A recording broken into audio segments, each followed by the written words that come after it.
Morning.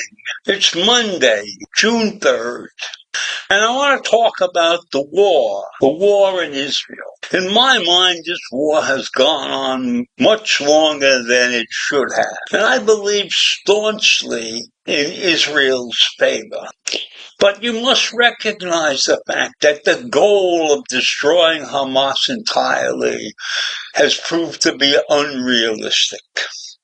And so it is time now to take a step back and make some concessions to end this war. And President Joe Biden has announced a three-part plan that would accomplish that. And that would need to ultimately lead to a permanent ceasefire in the Gaza Strip. And it would release all of the hostages who have been held there for the last 8 months. Now, Biden said the proposal comes with intensive diplomacy carried out by his team. The plan has been relayed to Hamas via Qatar, and those are one of the main mediators in this negotiation period. Now, Biden's announcement is notable because he and his administration have battled opposition from the far left wing of the Democratic Party, especially as the general election is in full swing. People have demonstrated across this country, and we have watched those demonstrations that the students set up in encampments on the college campuses in the last month or two. And members of the Biden administration have actually quit their jobs in protest over the U.S. policy toward Israel. Now, we have to stand by Israel 120%. They are the only nation in that region that really accepts the U.S. as an ally. Yes, we have had some talks with Saudi Arabia and some of those other countries and Jordan, but basically Israel is our main ally in that region of the world.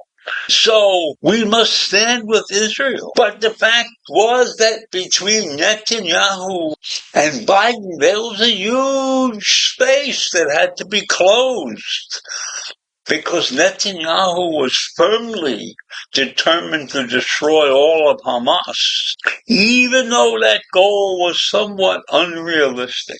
And it has caused many, many incidents in the invasion of Gaza that have been not happily received by the rest of the world. And this last incident where 45 so-called innocent were killed is another black mark on Netanyahu's record. But I tell you this, that type of thing is unavoidable in war. Yes, people get killed, people who we think should get killed. But let's look at this from the other side, perhaps. Let's look at this with the true perspective of what's going on. People in Gaza are not in favor of Israel's existence at all. I believe that 90% of the people in Gaza stand with Hamas. And I've seen that. Many, many times I've mentioned that whenever there was an invasion of Israel by the Hamas forces, there were people, civilians out there throwing rocks and doing everything they could to aid Hamas. In the first phase, Israel and Hamas would negotiate a permanent ceasefire and admit that there could be major hurdles to jump. We all know that.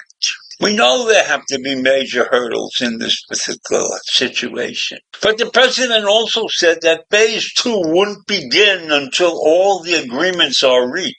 And the second stage of this agreement, so to speak, would involve the release of all living hostages in exchange for Palestinians imprisoned in Israel. And that statement is very broad. How many Palestinians imprisoned in Israel would be released? Hundreds? Thousands?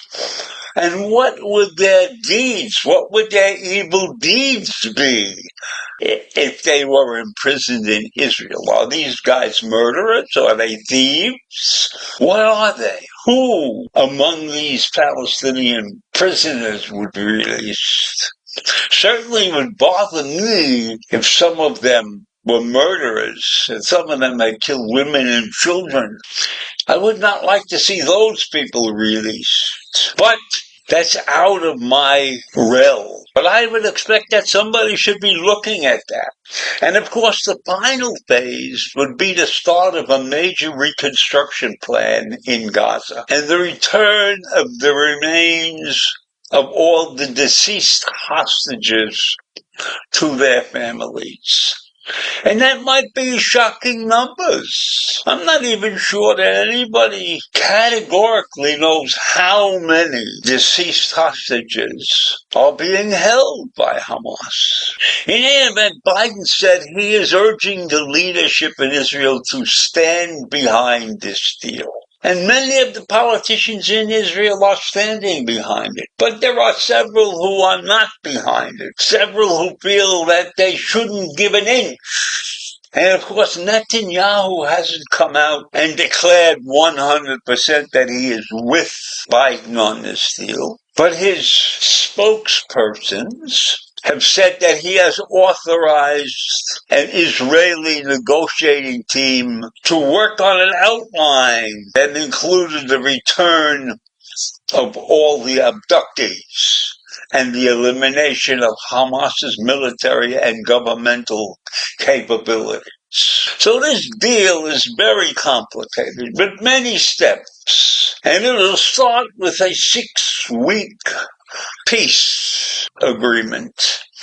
The intricate components of this deal. And I think it's about time that we came to a deal, because I recognize the fact that if Israel attempts to destroy Hamas completely, that might take years and years. And it will only act to increase the world's hatred of Israel. Because let's face it, no matter how this thing turns out, Israel will still be the enemy of most of the world. And anti-Semitism will continue to rise. It's a disease that has gone on for centuries. And I don't see any way that this deal or any other deal that is ever made will stop anti-Semitism. So I leave you with all those heartbreaking facts. And I'll see you in the morning. Bye.